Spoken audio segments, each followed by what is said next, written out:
Message যদিহে আপুনি delete কৰে তেনেহলে এতিয়াৰে পৰা সাৱধান হ'ব।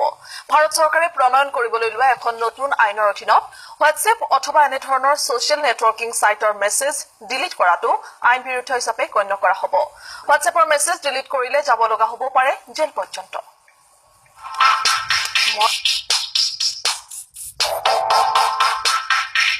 আপুনি হোৱাটছআপ ব্যৱহাৰ কৰে নেকি?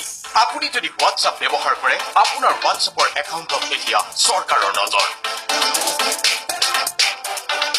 হোৱাটছআপৰ মেছেজ ডিলিট কৰিলে আপুনি যাবলগীয়া হ'ব পাৰে জেললৈ। আচৰিত নহ'ব, এনে এক কৰ্মকাণ্ডই হ'বলৈ গৈ আছে আপোনাৰ মোৰ দেশ ভাৰতবৰ্ষত। এতিয়াৰে পৰা কেন্দ্ৰীয় চৰকাৰে প্ৰণয়ন কৰিবলৈ লোৱা এখন নতুন আইনৰ অধীনত হোৱাটছআপ অথবা এনে ধৰণৰ ছচিয়েল নেটৱৰ্কিং সাইটৰ মেছেজ ডিলিট কৰাটো আইন বিৰুদ্ধ হিচাপে গণ্য কৰা হ'ব।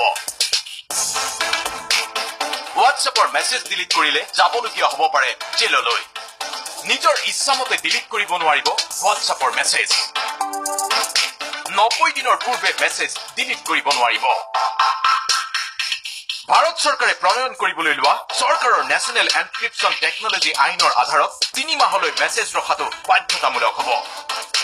অৰ্থাৎ 90 দিনৰ পূৰ্বে মেছেজ ডিলিট কৰিলে হ'ব পাৰে আইনী ব্যৱস্থা। গুগল হেংআউট, এপলৰ আই মেছেজতো একেই ব্যৱস্থা হ'ব। মূলতঃ কোনো বিষয়ত চৰকাৰে তদন্ত কৰিব খুজিলে আপুনি দেখুৱাব লাগিব হোৱাটছআপৰ 90 দিনৰ শেহতীয়া মেছেজ। চৰকাৰে প্ৰণয়ন কৰিবলৈ লোৱা এই নতুন আইনৰ অধীনত বিজনেছ আৰু ই-কমাৰ্চৰ ছাইটৰ বিভিন্ন মেছেজসমূহো ডিলিট নকৰাকৈ ৰাখিব লাগিব। গতিকে এতিয়াৰে পৰা হোৱাটছআপ অথবা এনে ধৰণৰ ছচিয়েল নেটৱৰ্কিং ছাইট ব্যৱহাৰৰ ক্ষেত্ৰত আপুনিও সজাগ আৰু সাৱধানতা অৱলম্বন কৰক। কাৰণ চৰকাৰৰ চকু শীঘ্ৰেই পৰিব আপোনাৰ হোৱাটছআপ অথবা এনে ধৰণৰ ছচিয়েল মিডিয়া একাউণ্টত। News desk report DY365।